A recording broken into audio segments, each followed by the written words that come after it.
भारत माता की। भारत माता की। राम राम राय सारायने।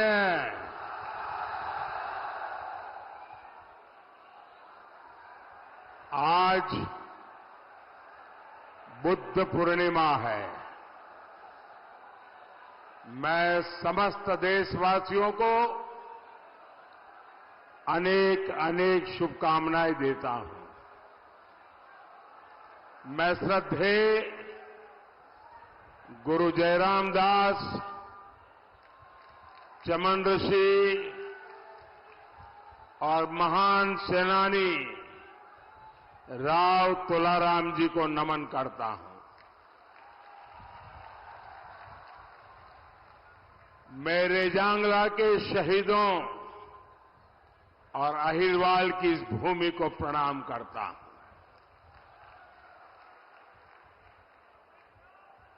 मैं अगर हरियाणा में आऊं तो पुरानी यादें ताजा न हो जाए, ऐसा हो नहीं सकता। यहां भी वहां भी बहुत सारे परिचित चेहरे नजर आ रहे हैं। पुरानी पुरानी यादें भी, क्योंकि हरियाणा तो बरसों तक एक प्रकार से मेरा घर ही बन गया था। और मैं बड़े गर्व के साथ कहता हूं, मुझे राजनीति की बहुत सारी शिक्षा हरियाणा और पंजाब से मिली, और ये मेरा सौभाग्य रहा, इस मिट्टी ने भी मुझे गढ़ा है। वो 1995 का शायद कालखंड होगा, जब मैं प्रभारी के रूप में यहां आया था। लेकिन आमतौर पर प्रभारी आते हैं दौरा करने के लिए, मैं हम मुकाब करने आ गया था। यहीं पर रहता था। और उस समय हमारे मनोहर लाल जी संगठन का काम देखते थे। उस समय हमारे रमेश जोशी जी अध्यक्ष हुआ करते थे। तो रमेश जी, मैं, मनोहर लाल जी हरियाणा की खूब खाक छानी थी। मैंने यहां माताओं बहनों के हाथ का खाना भी खूब खाया है। और हमारे नारनौल के सुरजा हलवाई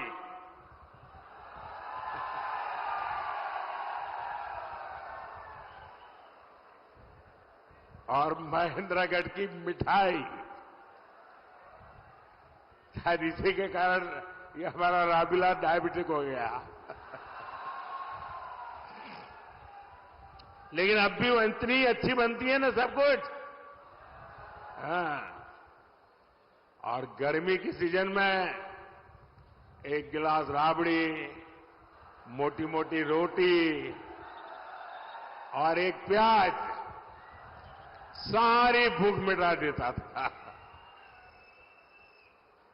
जीत सीधा साधा खाना, वो मेरा हरियाणा।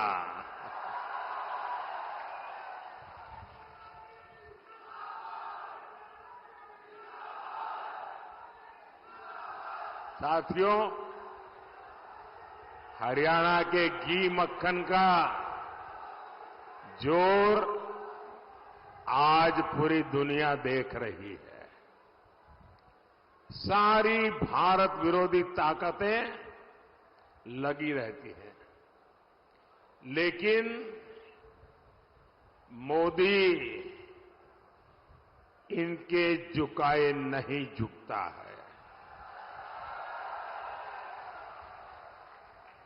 अभी मोदी को आपका कर्ज चुकाने के लिए बहुत काम करना है। हमारे हरियाणा को नई ऊंचाई पर लेकर जाना है। और इसके लिए जरूरी है, फिर एक बार फिर एक बार फिर एक बार साथियों, ये चुनाव देश का प्रधानमंत्री चुनने का चुनाव है। आप प्रधानमंत्री नहीं चुनेंगे, देश का भविष्य भी चुनेंगे। एक और आपका जांचा परखा सेवक मोदी है और दूसरी ओर कौन है? कोई अता पता ही नहीं है।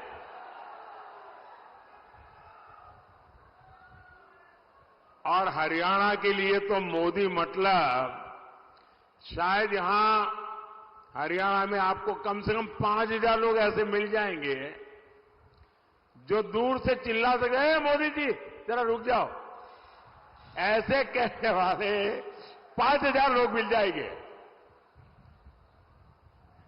यानी हरियाणा के साथ मेरा जो अपनापन रहा है, हरियाणा ने मुझे जो प्यार दिया है, और इसलिए हरियाणा का अधिकार भी मुझ पर बनता है।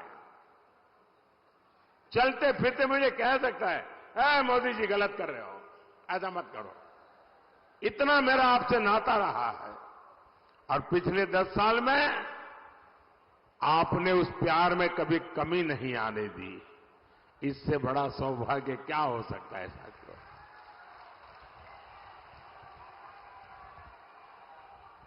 और ये इंडिया अलायंस वालों का हाल तो ऐसा है कि गाय ने दूध दिया नहीं, लेकिन घी खाने के लिए इंडी वालों में झगड़ा शुरू हो गया। अब ये लोग कह रहे हैं हर साल एक आदमी भारत का प्रधानमंत्री होगा, 5 साल 5 पीएम। आप मुझे बताइए, ऐसे देश चलेगा क्या? चलेगा क्या? और हमारे हरियाणा के लोगों में तो ग्रामीण भाषा में चौपाल में बैठ करके जो ठहाके लेने की ताकत है ना, मुझे पक्का विश्वास है कि 5 साल में 5 प्रधानमंत्री 5,000 चुटकुले हरियाणा वाले बना देंगे। साथियों, ये लोग देश को फिर से गड्ढे में धकेलेंगे, नहीं तो क्या करेंगे? साथियों, इंडी गठबंधन के लोग ये घोर सांप्रदायिक है, घोर जातिवादी है, घोर परिवारवादी लोग हैं।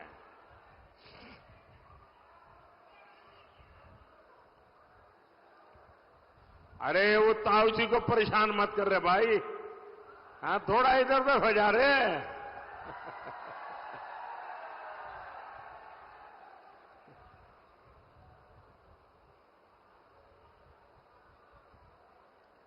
देश की जनता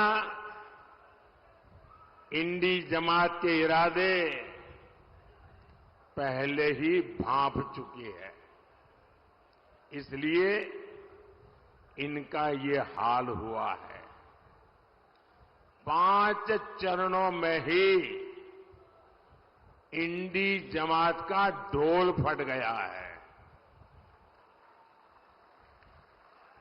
और आपने देखा होगा, तीसरे चरण के बाद इन्होंने रोना धोना शुरू कर दिया। इलेक्शन कमीशन आंकड़े क्यों नहीं देता है, आंकड़े देर से क्यों देता है, इलेक्शन कमीशन ऐसा क्यों करता है, इलेक्शन कमीशन वैसा क्यों करता है। उधर ईवीएम बंद हो गया, उधर ईवीएम चलता नहीं है, उधर ईवीएम का यानी उन्होंने ग्राउंड बनाना शुरू कर दिया है कि पराजय का ठीकरा किसके सर पर फोड़ा जाए। और इसलिए बराबर जम करके इस बार ईवीएम को गालियां दे रहे हैं। हम सब जानते हैं भाई, जिस भूमि में कोई पैदावार न हो, कोई किसान उसमें एक भी बीज डालेगा क्या? जिसमें फसल न हो, ऐसी जमीन पर या ऐसी सीजन में कोई किसान एक भी बीज डालेगा क्या? जब पता है कि इनकी सरकार नहीं बनने वाली, तो कोई उधर वोट डालेगा क्या? कोई डालेगा क्या? कि हरियाणा वालों को तो कहने की जरूरत ही नहीं है जी, क्योंकि उनको मालूम है भाई इनकी सरकार 7 जन्म में भी बनने वाली नहीं है। और कांग्रेस को दिया हर वोट बेकार ही होना है।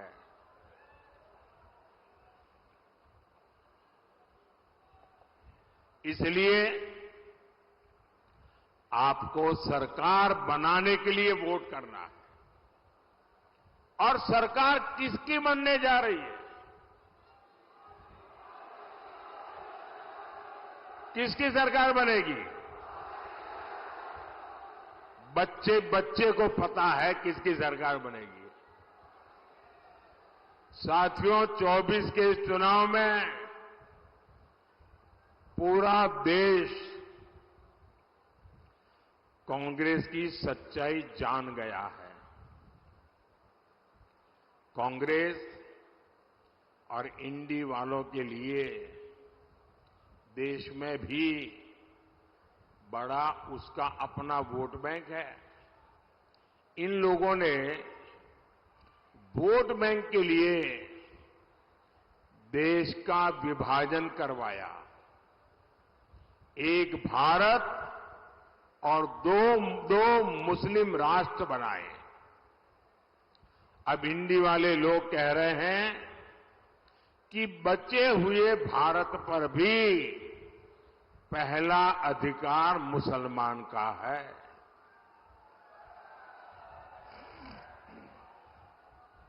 इन्होंने एससी, एसटी, ओबीसी इनको जो बाबा साहब आंबेडकर ने आरक्षण दिया है, भारत के संविधान ने जो आरक्षण दिया है, इसको छीन करके वे वोट जिहाद करने वाले लोगों को देना चाहते हैं। आपने कल अखबारों में देखा होगा, टीवी पर देखा होगा, सोशल मीडिया में देखा होगा, बंगाल की हाईकोर्ट का जजमेंट आया है और बंगाल में भी इंडी जमात का एससी, एसटी, ओबीसी के आरक्षण के खिलाफ उनका जो षड्यंत्र है, आरक्षण विरोधी उनकी जो मानसिकता है, उसका भंडा फूट गया है। बंगाल में इन लोगों ने क्या किया? बंगाल में इन लोगों ने मुसलमानों को रातों रात ओबीसी के सर्टिफिकेट दे दिया था। जो आरक्षण ओबीसी को मिलना चाहिए, वो सारा का सारा मुसलमानों को, और वो भी घुसपैठियों में बांटा जा रहा था। हाईकोर्ट ने बंगाल में पिछले 10-12 साल में मुसलमानों को दिए सारे ओबीसी सर्टिफिकेट रद्द कर दिए। अब आप देखिए, कोर्ट न होती तो क्या होता? ये पिछड़े समाज के लोग करते क्या? ये मेरे दलित भाई बहन क्या करते हैं? ये मेरे आदिवासी भाई बहन क्या करते हैं? लेकिन साथियों, आप ये इंडी जमात वालों की मानसिकता देखिए। बंगाल की सीएम ने घोषणा कर दी है कि वो हाईकोर्ट का फैसला नहीं मानेगी। वो मुसलमानों को ओबीसी का आरक्षण देकर रहेगी। आप मुझे बताइए, कांग्रेस हो, टीएमसी हो, इंडी गठबंधन के सारे दल तो अपने वोट बैंक के साथ डटकर खड़े हो गए हैं। फिर आपके साथ, हरियाणा के साथ कौन खड़ा होगा? कौन खड़ा होगा? इसलिए मैं हरियाणा के हर एससी, हर एसटी, हर ओबीसी को भरोसा देने आया हूं, जब तक मोदी जिंदा है, कोई माइका लाल दलित का, आदिवासी का, पिछड़ों का आरक्षण छीन नहीं सकता है। वंचितों का जो अधिकार है, मोदी उसका चौकीदार है। और भाइयों बहनों, ये चुनावी भाषण नहीं है, ये मोदी की गारंटी है। साथियों, अपने वोट बैंक को खुश करने के लिए इंडी गठबंधन वाले कुछ भी कर सकते हैं। हमारे यहां हरियाणा में हर कोई दिन में 200-400 बार राम राम बोलता है। हर 10 कदम पर वो राम राम बोलेगा ही बोलेगा। राम राम के बिना हरियाणा में कोई काम होता है क्या? लेकिन कांग्रेस का बस चले तो हरियाणा में राम का नाम लेने वालों पर ये लोगों को गिरफ्तार कर ले। कांग्रेस पूरे देश से ही राम को हटाना चाहती है। कांग्रेस जब तक सत्ता में रही, उसने राम मंदिर नहीं बनने दिया। कांग्रेस ने राम मंदिर प्राण प्रतिष्ठा तक का बहिष्कार कर दिया। और अब तो शहजादे के सलाहकार ने तो एक और बड़ा खुलासा किया है।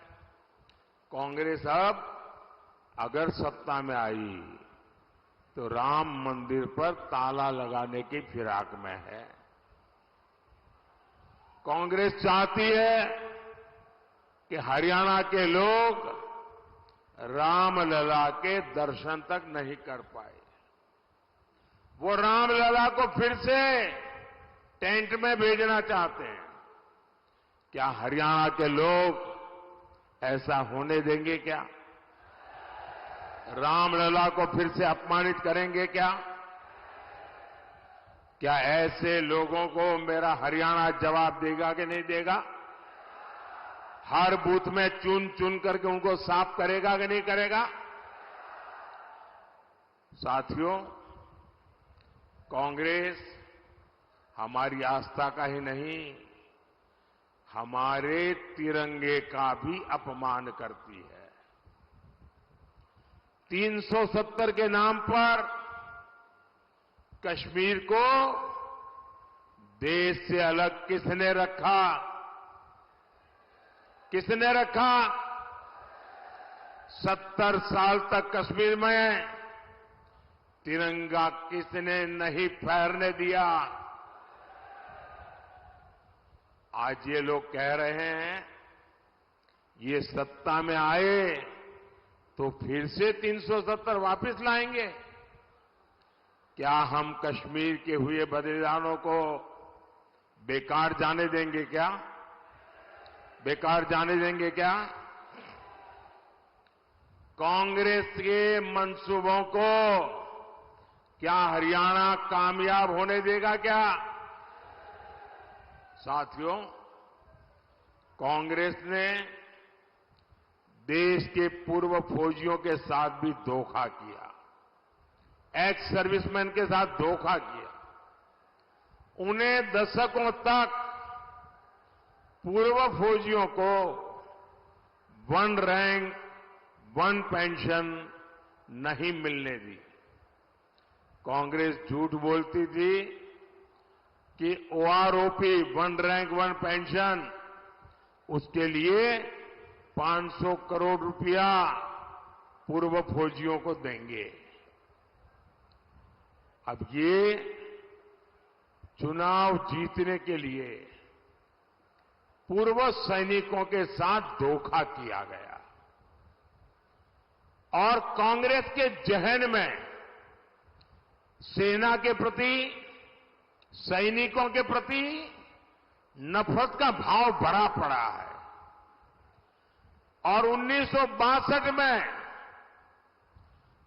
पंडित नेहरू की जो ऑरा का गुब्बारा जो फूट गया, चाइना के हाथों में जो हमारी पिटाई हुई, वो उसके लिए गुनहगार हमारी देश की सेना को मानते हैं। और आज भी वो परिवार उसी मिजाज में हमारी सेना का अपमान करने के मौके ढूंढती रहती है और उसी बदले की भाव से उसने 500 रुपये ऐसे ही फेंक दिया और कह दिया कि ओआरओपी हो जाएगा। ओआरओपी होने का मतलब क्या होता है वो मोदी ने आकर के बताया। मोदी ने आकर के जब ओआरओपी लागू किया, वन रैंक वन पेंशन लागू किया,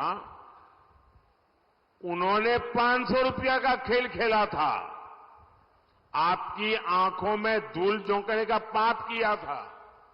मोदी ने जब एक्चुअली ओआरओपी लगाया, 1.25 लाख करोड़ रुपया लगा।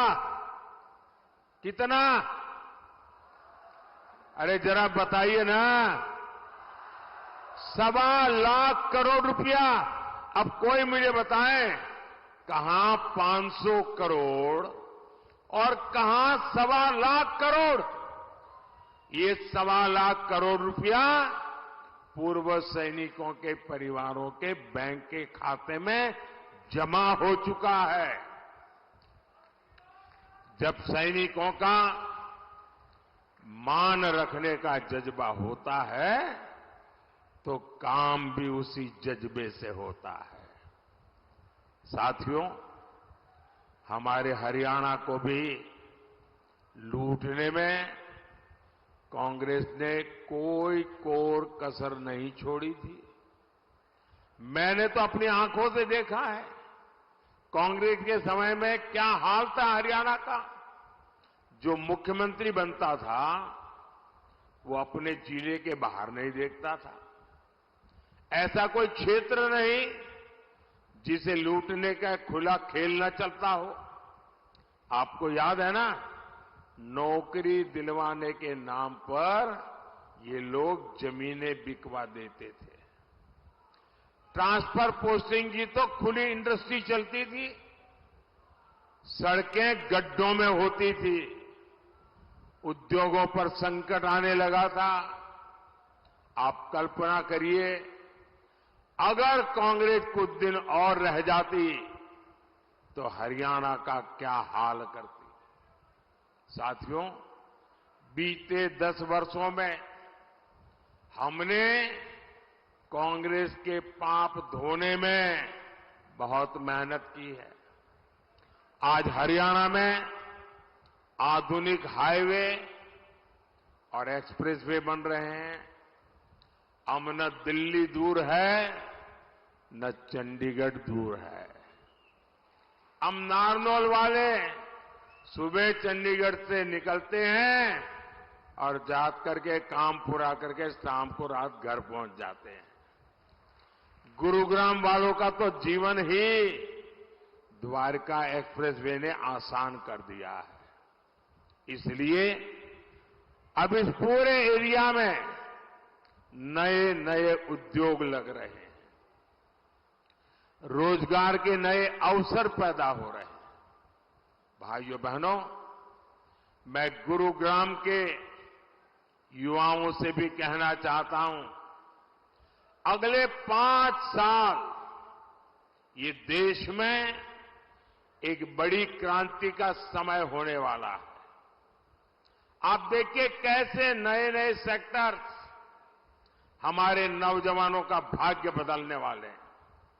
Semiconductor sector, drone sector, startup sector, food processing sector, green energy sector, green hydrogen hub, pharma hub, अनगिनत।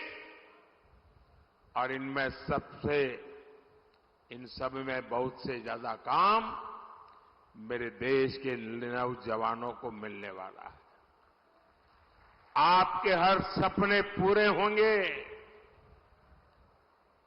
क्योंकि आपका सपना ये मोदी का संकल्प है। साथियों, कांग्रेस के विश्वासघात का भुक्तभोगी तो हरियाणा का किसान भी रहा है। यहां उसने किसान को सिंचाई के पानी तक का इंतजाम नहीं किया। हम नहरों को जोड़कर यहां तक पानी पहुंचा रहे हैं। हमारी सरकार हरियाणा में 14 फसलों को एमएसपी पर खरीद रही है। हमारे भिवानी का किसान बाजरा और किसान का यहां जो बाजरे की खेती है और हमारा यहां का किसान जो बाजरा पैदा करता है, मेरे प्रिय बाजरे में से वो है। और मैं याद है यहां जब भी आया बाजरे की खिचड़ी अवर खाई। और मजा है कि जब बाजरे की खिचड़ी खाओ तो आधी खिचड़ी आधा घी, तब बोले खिचड़ी खाने का मजा होता है। अब मैं गुजराती आदमी इतना खा तो नहीं सकता था, लेकिन उनका प्यार हरियाणा के लोगों का, यहां का बाजरा आज भी वो मुझे याद हमेशा रहता है। लेकिन अब आपके बाजरे के श्री अन्न के प्रचार की जिम्मेदारी खुद मोदी ने ले रखी है। मैंने जितने मिलेट थे, जितना मोटा अनाज है, उसके लिए एक नाम दे दिया है श्री अन्न। और मैं दुनिया भर में उसका एम्बेसडर बन गया हूं, उसका सेल्समैन बन गया हूं। आपने देखा होगा हमारे देश में G20 की समिट हुई। दुनिया भर के बड़े बड़े नेता यहां आए थे। दुनिया की सबसे बड़ी ताकत जिसको कहें, वो सब G20 में थी। और मोदी ने उनको क्या खिलाया? मोदी ने उनको बाजरा खिलाया। और बड़े बड़े नेताओं को मैंने कहा ये सुपर फूड है। और उसका एक परिणाम ही आया कि मुझे अभी अमेरिका बुलाया था, व्हाइट हाउस में भोजन था। व्हाइट हाउस में उस दिन काफी लोगों को उन्होंने खाने पर बुलाया था, देश भर के लोगों को, और सबको उन्होंने बाजरा खिलाया व्हाइट हाउस में, अमेरिका में।